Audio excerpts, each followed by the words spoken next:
سنگھ نے کہا کہ چین امریکہ تعلقات میں حاصل شدہ کامیابیوں کی بنیاد عوام کی مشترکہ کوششوں پر ہوتی ہے اور چین امریکہ تعلقات کی مسلسل ترقی کے لیے دونوں ممالک کے عوام پر انحصار کرنے کی زیادہ ضرورت ہے۔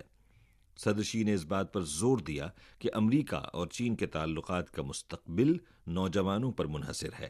انہوں نے اعلان کیا کہ اگلے 5 سالوں میں 50,000 امریکی نوجوانوں کو تبادلے اور مطالعے کی غرض سے چین مدعو کیا جائے گا۔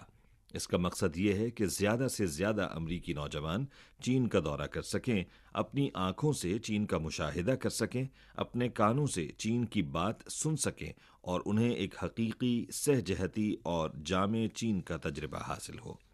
شی جن پنگ نے مزید کہا کہ چین اور امریکہ دنیا کے سب سے بڑے ترقی پذیر اور ترقی یافتہ ممالک ہیں اور کرۂ ارض کے مستقبل اور تقدیر کے لیے ان کے تعلقات کو مستحکم اور بہتر